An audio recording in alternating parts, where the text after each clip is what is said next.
Hello, boxing fans. I'm Scott Knight. Welcome to another exciting Real Combat Media interview.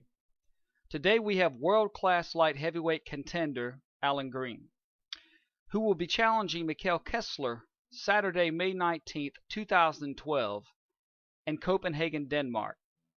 Allan talks about his preparation for this fight and what this win will do for his career. He also talks about much of his amateur and professional background as well. It is an incredible interview to say the least, as Allan gives a wealth of information. Real Combat Media would like to thank Allan Green as he took time from his heavy preparation for Mikkel Kessler to conduct this interview. We also wish him the best of luck in this fight. Where were you born? Tulsa, Oklahoma, the north side. And tell me about your home life there. What was it like? Well, I grew up in the hood. It was pretty bad. You don't hear a lot about it because Tulsa's not just a big city like Los Angeles or Detroit. But, it was pretty rough, man. It was pretty rough. So who did you grow up with? You had brothers, sisters, mother? Yeah, I have a lot of siblings. My father has about 11 kids. My mother has, they have 4 together. My mother has 5 total, but they have 4 together. I grew up with 4 siblings. I'm the second next to the oldest. And, Mm-hmm. So it was a rough neighborhood? Yeah, it's very rough. You gotta understand, per capita, Tulsa is like, I think, third on the nation in murder. So, yeah, for our size, we're pretty bad. Pretty bad. There's a lot going on here. But I'm known. My family was known. My father's side of the family, not to brag or boast because I'm not proud of it. It's just a long line of career criminals. So, Yeah. What kind of kid were you? I was a good kid. I mean, coming up, I had my little stage where I was bad, obviously. But I was always different. I wasn't like everyone else. You know what I mean? I read a lot of books even as a young kid. I've always loved boxing. I've always loved fighting. I've pretty much always, stayed to myself. So, Mm-hmm. I wasn't like everyone else. Yeah. Who got you interested in boxing? Well, actually, my father, he was a fighter from the age. I started going to the gym with him when I was about 2 years old. 2? Yeah. Wow, you grew right up in that. Oh, yeah, literally. So you were good all the time, right? Always good. Oh, yeah. Yeah, I mean, I remember the first time walking to the gym, how intense the sparring session seemed to me, being when, I remember being 4 or 5 years old and watching the sparring session and how intense they seemed and, the noise, the grunting and the noises they would make. And I remember hearing the speed bag going, the jump rope going, the music playing, someone punching the heavy bag. And then, to me, it all sounded like music. And hearing the trainers talking, I mean, that was amazing to me. I was intrigued by it, at such a young age. Even the smell of it, I still, it was just vivid. I can still remember the smell of the gym. Hmm. And you were a 5-time Oklahoma State champion. How'd that feel winning your first one? It was good, man. It was good the first time, and then after the second and third time, you realize that it wasn't a very lofty goal, given where you're living at in Oklahoma. And, had I been in Detroit, New York, somewhere like that, then there's something to talk about. I don't really brag about that much, but I did win the National Golden Glove, so like I said, my pedigree speaks for itself. Yeah, 2002, right? Yeah, I was the first person since. This goes to show you about Oklahoma. I was the first person since 1956 to win it. Oh, wow. Yeah. And how'd that feel to win that one? It was great, man. It was a great accomplishment because I know when you're in the Nationals, you know that you can do something or be a world champion as a professional. And I know did the same thing that a lot of my heroes had done. Roy Jones, Muhammad Ali, Sugar Ray Robinson. You did something that they did, so it made you feel good. Yeah. You felt like you had some form of a commonality with them because you've done the same thing they've done. Yeah, really. And who did you beat in that tournament? Did you see anyone? Curtis Stevens. That's who I beat. Mm-hmm. And you also won the National Pal. You were a silver medalist there. I was a silver medalist. Yeah, I thought I won, but it was a close fight. I fought a friend of mine. It was a close fight, but I thought I won the fight. But we're doing Olympic scoring. How subjective that is. Mm-hmm. And did you try to make the Olympic team at all? Somewhat, but mentally, I don't think I was ready. I didn't have a lot of fights like a lot of other guys did being from Oklahoma. Mentally, I don't think I was ready for that. So it was the reason why I didn't make it. And what was your amateur record when you were done? 55 and 6. That's great, man. And what made you decide to turn pro at that time that you turned pro? I've always, at the time that I turned pro, I mean, it was, people were saying, maybe you should wait around, man, and try for the next Olympic team. You know, I was, 21, 22 years old. It was just time for me to go pro. I didn't want to be one of those guys that overstayed my welcome, even though I didn't have a lot of the fights the other guys did. I didn't want to be, you know, fucking 40 years old trying to make the Olympic team. You know what I'm saying? So who trained you for your first fight? My first pro fight? Yeah, who was your trainer?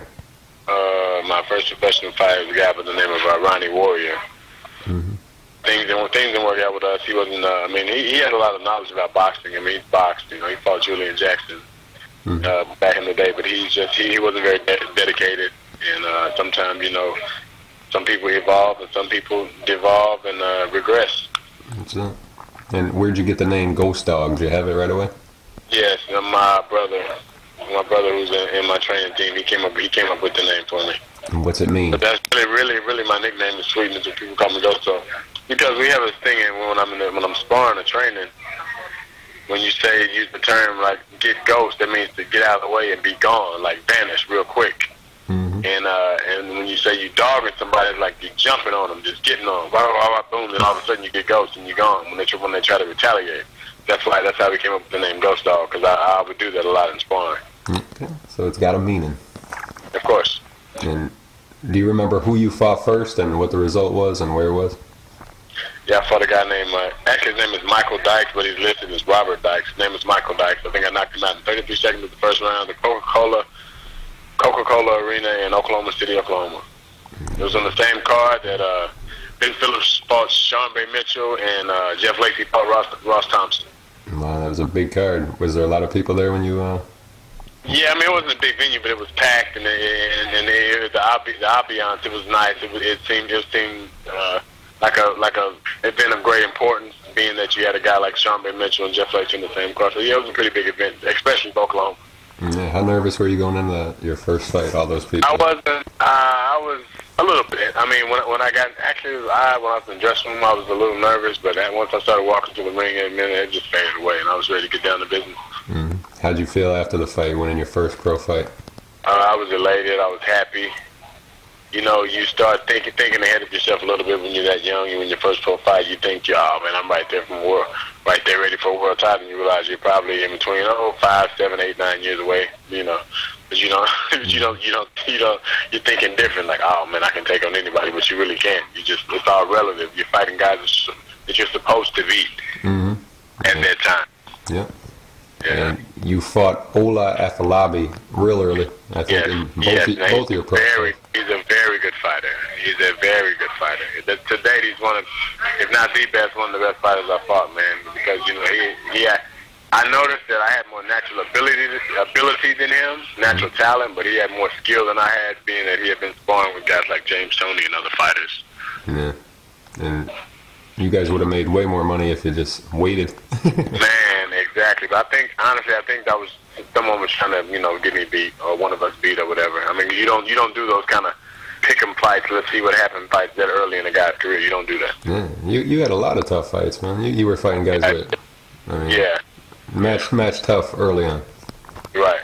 And you were on ESPN in just your 7th fight. How'd that feel, fighting with the cameras there and knowing you were being seen by hundreds of thousands of people? How'd that feel? It felt good, man. I knew everybody at home was watching me. I knew my lady was at home watching me. Knew my kids would watch me. Everybody, you know, it was exciting. Any nerves there? Nervous at all? Yes, I was nervous because, you know, I was what you call a swing out. Mm-hmm. And I thought, you know, that you don't have a set time to come out. They say, okay, you got to come out at this time. They say, Green, get ready. You got to be ready in 5 minutes. You say, okay. At the beginning of the show, they told us to be ready. We didn't end up fighting probably. Then they said, well, now you're going to fight at the end. And I'll never forget, even Fanio Mendoza threw his elbow out, his shoulder out, or something. They said, Green, you're up. We had no time to warm up, so we had to just go straight after. We thought we weren't going to fight at the end of the show. Even Fanio Mendoza was, I can't recall who he was fighting, but he hurt his elbow. He threw his elbow out, so he had to, so we had to go ahead and go out. But, you know, we knocked out James Green, I believe, in the fifth round. Mm-hmm. And in November '04 you fought ATN Whitaker, real experienced guy. Did you feel his experience on that fight, or was it just too quick? You made a little bit in the first round, a little bit. I mean, he was real crafty and cagey. Knew how to protect himself. I watched him when he fought, what's the guy's name? Charles Brewer. I watched that fight of him, and I knew he was cagey, knew how to protect himself. So I knew I had to crack him and give him something really quick, you know, so I wouldn't be able to feel too much of that experience later in the fight. Yeah.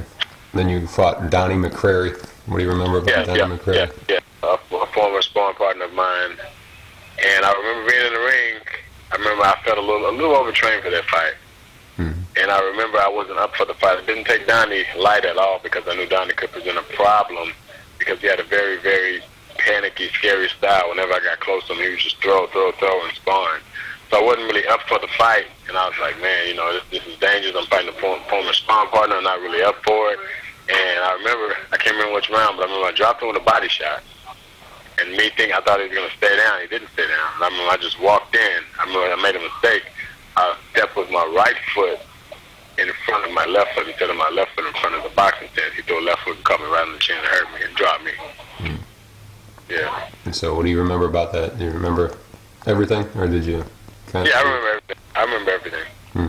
And I remember, like, two getting hit, boom, boom, boom, thinking, damn. I said, oh, man, he dropped me. I got knocked down. I remember thinking that. Yeah. And then you fought Anthony Bonsante. Oh, yeah. What about that fight? Any memories there?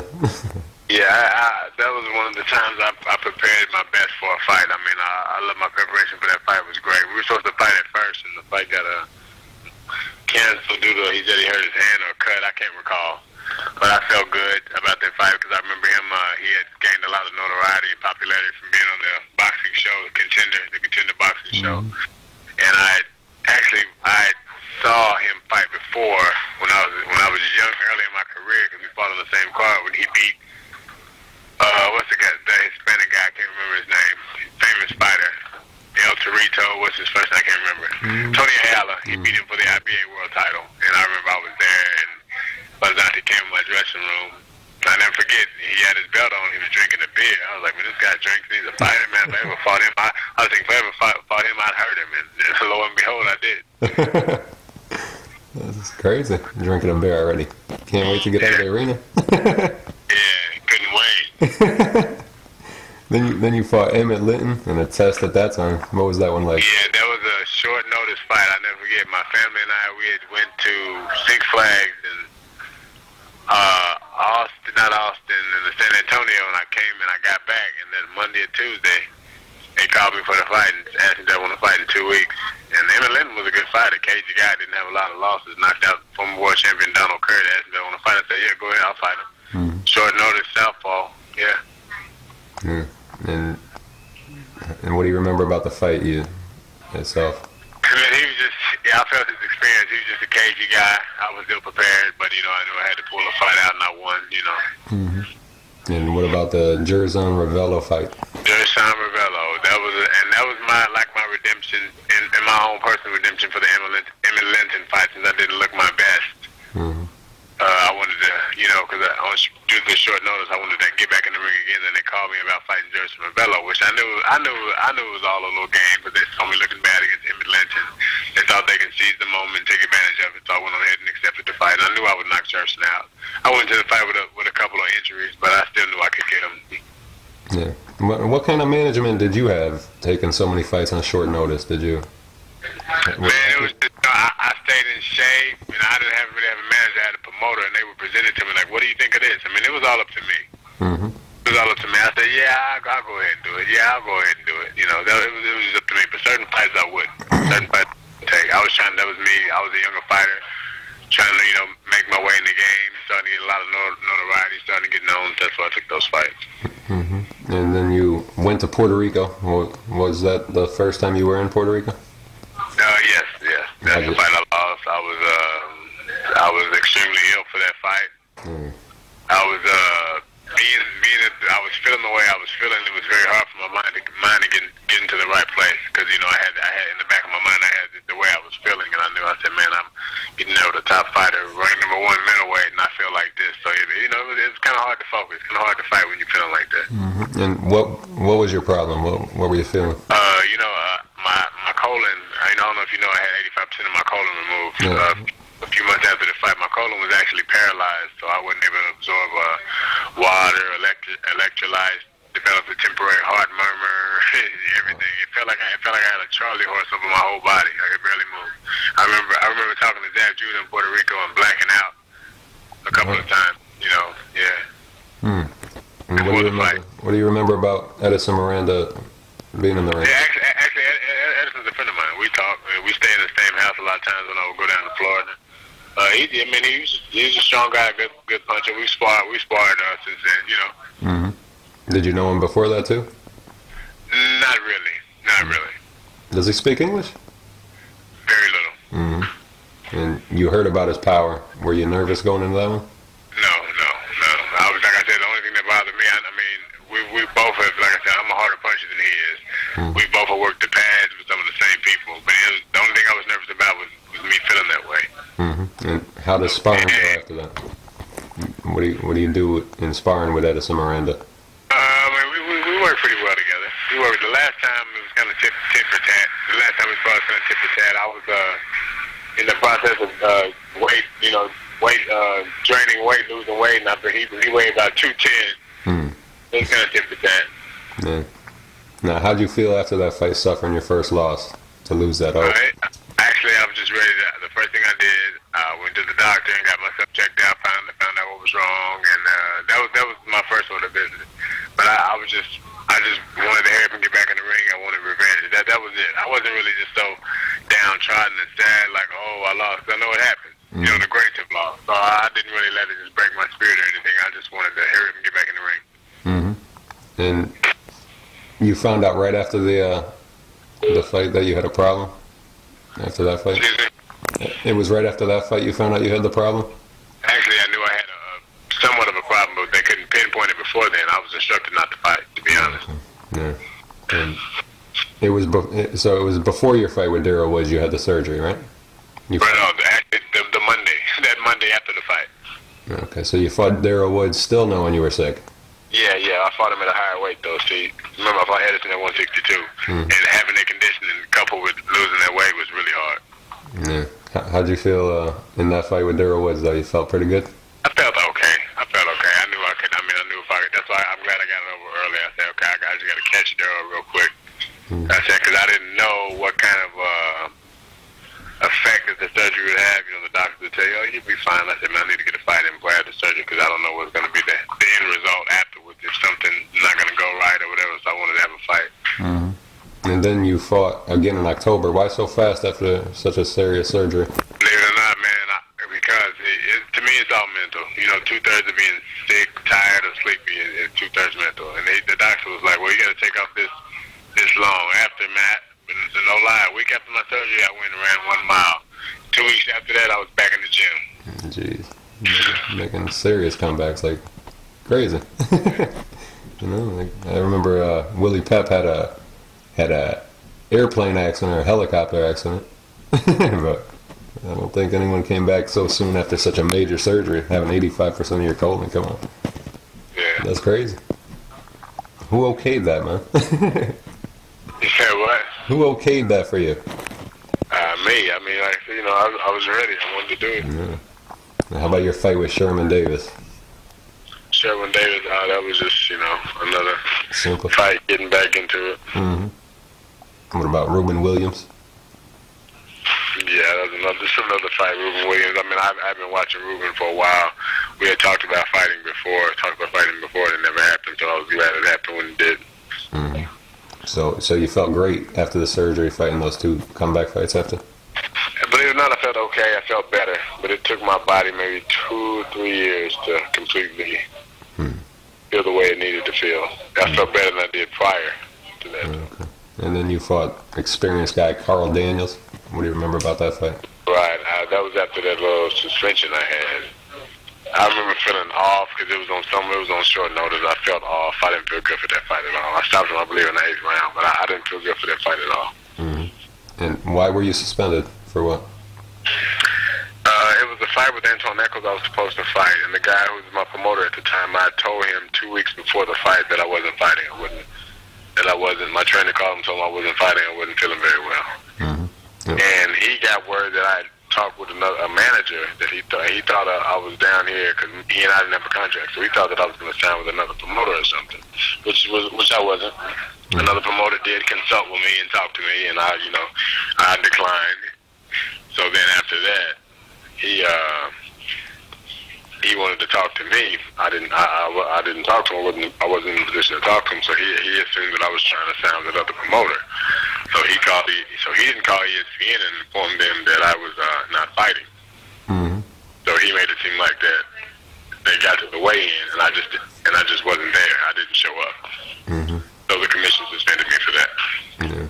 So after your fight with Carl Daniels, that you weren't feeling so good on that fight. How'd you feel for the Carlos De Leon fight?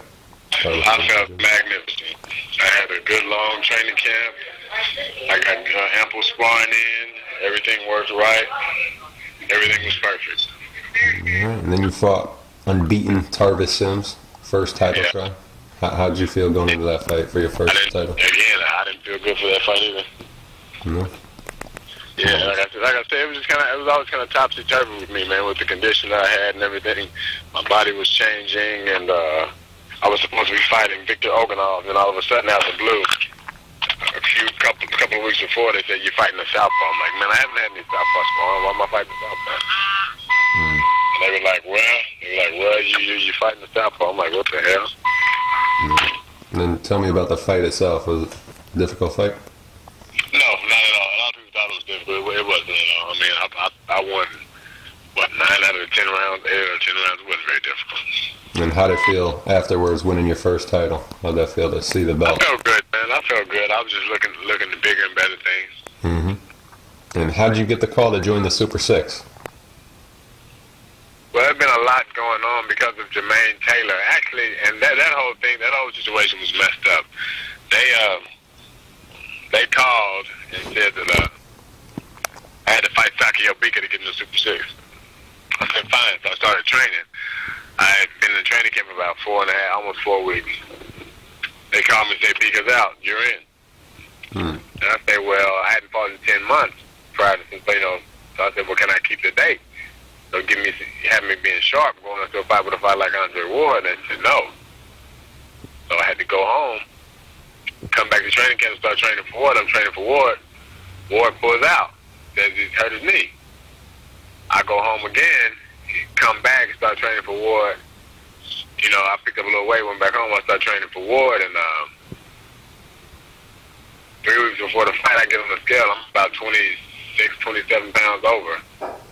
Mm-hmm. And I was like, oh, what the hell's going on? What the hell's going on? This is not cool. This is right. Something's not right, man. It's like my body was betraying me. So I killed myself, literally almost killed myself to make the weight for the fight. So I knew going into that fight I wasn't prepared. Mm-hmm. And plus, the 3 training camps didn't help either. Yeah. Yeah. Yeah. What'd you think? What'd you see in Andre that night? Did you see anything that impressed you? No, I didn't. No, that was everything I expected. I just wasn't right. I knew everything he was trying to do. It was everything I expected. And he was a smart fighter. He was very cautious the first 2 rounds, but after the 3rd round, actually his trainer picked up on it. He saw me at the press conference. He knew I'd be weak. After the first 2 rounds, he was cautious the first 2 rounds, and after the 3rd round, after I was wore down. Mm-hmm. That's when he started pressuring me and just stayed on me because I didn't have the strength to really do much. Mm-hmm. And his trainer told you that too? No. His trainer said it on one of the Super 6. Yeah. The thing about the Super 6, you can hear him in between rounds talking. Mm-hmm. And you fought a legend, old warrior Glenn Johnson, in your next fight. Yeah, In the Super 6. same thing with him. I was training for Kessler, preparing for Kessler. Now this situation is tricky. Well, now what I'm telling you is facts. There's no speculation or whatever. I'm not, they told me that I was training for Kessler. They told me Kessler's out, has a problem with his eye. We'll find you another opponent. So I'm waiting. They said they contacted Steelix and they said no. Then they said they contacted I can't remember this other guy's name that they let Butte fight. They said no, he wasn't good enough to fight in the tournament or something like that. Brian McGee. Mm-hmm. They said no, not him. And then they said, okay, tournament's over. It's something to do with Darrell. When I remember him pulling out. Tournament's over. Retire. we're gonna go ahead and go straight to the semifinals with the guys we already have in it. Allan, since we owe you a fight, you get to fight Jurgen Brahmer at light heavyweight for his belt. I said fine. So I'm sitting, I'm not training in the meantime. I'm said fine. I'm putting on weight. I'm feeling good. I said okay, this is cool. A few weeks passed and they called me. Tournament's back on. You're fighting Glenn Johnson. I'm like, okay, I've been gaining a little weight now. I got to fight Glenn Johnson. So I got to go back and do another training camp. So I'm training for Glenn Johnson. And I felt okay. I felt better than I did for Johnson, than I did Ward. But I still, I knew going into the fight I wasn't 100%. But I still, I still felt like I had enough to win that fight. And how'd you feel? And like I said, this is not it's a fact. This is not speculation. No excuse. I'm just telling you what happened. Yeah. There's a reason for everything, Allan. Everything has a reason. Yeah, everything has a reason. Yeah, people don't know how to distinguish the difference between a reason and an excuse. So. Yeah, I get it, man. And how did you feel at that point now, losing 2 in a row? The first time ever. Damn, I said, man, it's time for me to. I said, I'm tired of this super middleweight shit. It's time for me to go up to light heavyweight. I can't fight super middleweight anymore. Light heavyweight is my natural weight. That's what I need to be at. That's what I need to do. That's what I'm going to do. But even then, the fight I fought after that, I fought a fight against Craig Gandy at basically a cruiserweight. I knocked him out in the second round. But then I had to fight a fight with Sebastian Demers at like 170. I'm like, man, when is this going to end? 170? Seriously, 170? And then, but here's the thing. It's going to, actually, and it was a short notice fight with Demers. Short notice fight, so I'm training for him. I get 170. I'm with my trainer at the airport. No lie, I'm about to pass out. I'm feeling like that. I'm feeling similar to how I felt when I fought Ward. So I just said, fuck it. I went and got me some food. I ate it. I drank some water, got myself back up to 73 and weighed in at 73. Fought and won the fight. And same thing with the Kessler fight. This fight is at they're billing this fight as a light heavyweight fight, but actually we're fighting at a catchweight. Yeah. My weight is already on schedule, so I'm not too worried about it. Yeah. You fought Demers in Quebec. What did you think about Quebec? It was okay. It was a cool place. It was alright, Yeah. That was a pretty good win. He beat Arthur Abraham, or he fought Arthur Abraham, and yeah, it's a pretty good one. Yeah, but I'm just like I said, I just had it was a short notice. It wasn't, everything wasn't done right. Everything, I should have knocked Sebastian out. And that was your last fight. Now you're scheduled to fight Kessler on May 19th in Copenhagen. How you feeling for this fight? I feel good. My weight is low. I still feel strong. I'm on schedule. I'm doing my diet a little different for this fight, man. I feel great. I respect Michael Kessler, but I'm not gonna say I'm not worried about anything he has to bring to the table. But he is a good fighter. He's a former champion. I'm not saying it's gonna be easy. But I'm not gonna glorify the guy either and say, oh, he's this, he's that. Because when I look down at his record, he hasn't, outside of Carl Froch to me, which fight I really lost. You can't just pinpoint a guy and say, oh, he's beaten a lot of guys that any other fighter couldn't have beat. You get Labredo Andrade. What's the other guy from Australia? What did he beat? What's his name? Mundine. Come on. Yeah, you can give him credit for beating those guys. It's a lot of fighters who will beat those two fighters outside of Froch. So it's not. I'm not saying he's a bad fighter because he's not. He's a former world champion. I respect it. But like I said, I'm not going to glorify the guy and just say he's just over the top. And what are you doing different for your diet? You said you're doing something different. What is it? Man, before fighting at 68, I would have to make sure I was very, very low early, and I would be weak all the way through the training camp. Fighting at 74, 73, 75, you can sit around at 85 all the way until about a week and a half, 2 weeks before the fight, and be fine. So that so you feel good through training. You don't feel weak and everything while you're in training. You know what I mean? Yeah. And what's your strategy to fight Kessler? You working on strategy yet, or? Yeah, we have a few strategies. My strategy is to win. I'm going to leave it at that. The fault is not mine. The fault is going to rest with him. He has to deal with what I have because he doesn't know who he's fighting. He's thinking that he's making a mistake impossibly thinking that he's fighting the same fight he's done with Super Stick, and he's making a egregious mistake. He's making a mistake. If he thinks that for 1 second, he's making a big mistake, which I'm pretty sure he does think that. Mm-hmm. And when did you start training? Or he wouldn't have taken this fight. Excuse me? When did you start training for the fight? I started training about, I've been training already, man, for about 5 weeks. Mm-hmm. And what's your weight right now? I did the 30-day weigh-in yesterday. I was 182. 183 or 182. Mm-hmm. So you don't have any predictions for the fight then, huh? Yes, I do. Yeah, an Allan Green victory. That's my prediction. That's it. And then you got another big fight coming up at light heavyweight between Hopkins and Dawson. What do you think is going to happen between them two? I'm picking. I mean, you know what? I respect Bernard, but enough is enough. I'm picking Dawson to win. It's time for a lot of other younger guys to get in there and make a name for themselves. Hopkins is a legend. His place in history is cemented. You know, he shouldn't want to tarnish that, because at the end of the day, if he loses to Dawson, guess what? He's not going to retire. He's going to fight again to try to vindicate himself. Mm-hmm. And would you want to fight him next? Fight who? The winner? The winner or loser? Of course, huh? No, I wouldn't fight the loser. After beating Kessler, I wouldn't fight the loser. No, I wouldn't. Okay. And do you want the winner right away after that? Would you want Chad Dawson right away if you won? Of course. Yeah. That'd be a good fight, of course. Unless something else came up, I wouldn't be willing to wait 9 or 10 months to fight him. No.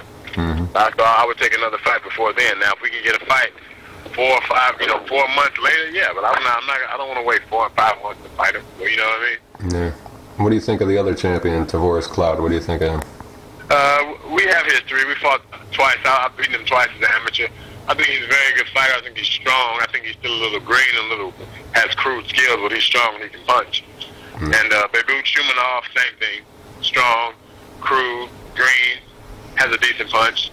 Nathan Cleverly is unproven. Mm-hmm. He's always in excellent condition, but he's unproven. Mm-hmm. What did you think of Cloud's fight with Gabriel Campillo? Did you see that? Oh, he lost. Mm-hmm. I mean, Tavares is a friend of mine. He lost that fight. Yeah. Did you talk to him at all after that? No, I haven't. No, he lost that fight. So what happened between you and Cloud and the amateurs? How'd those fights go? Well, first fight, I beat him in the National Golden Glove. Second fight, I beat him in the National Power. The second fight, I thought he won, but we were fighting under the Olympic scoring, so I did. That's cool. I landed more clean punches than he did. Honest man. Yeah. No, I mean, if we were fighting on other rules, he would have won. Mm-hmm.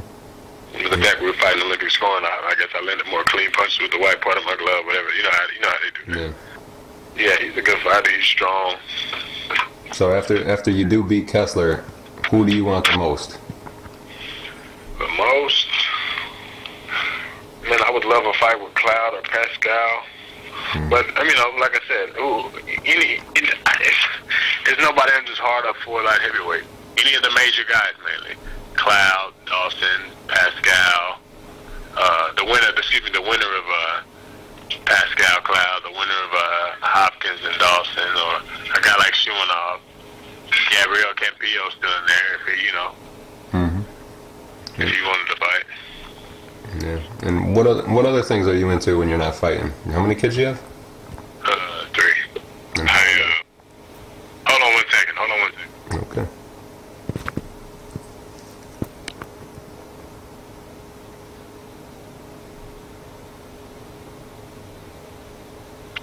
Hello. Yeah, I collect comic books. I got my dogs. I have 3 children. So yeah. Mm-hmm. And how old are your kids? 12. My oldest, she's a girl. She's 12. My son's 10. My youngest is 7.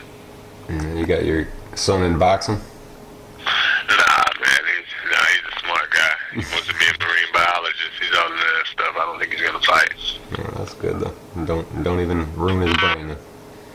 Yeah. What do you think of the Manny Pacquiao Tim Bradley fight? I mean, Tim's a good fighter, man, but to me, there should have been so much more fights made for him at 140. I don't know if that's the right decision fighting a fighter like Pacquiao, because I watched Tim's last fight at 47, I believe. I can't remember who he fought, but he looked a lot slower. Mm-hmm. When he fought at 47 a couple of fights back, I think he looked very slow at that fight. Yeah. And I don't think against Pacquiao. Tim's a good fighter, but I don't know. Mm-hmm. And what about the Mayweather-Cotto fight? I think there's going to be a much better fight than what most people think. Miguel Cotto does have some boxing skill. He has a lot of boxing skill, actually. And the style that Mayweather fights, Mayweather is a counter puncher, and he'd be hard pressed to find a counter against Cotto.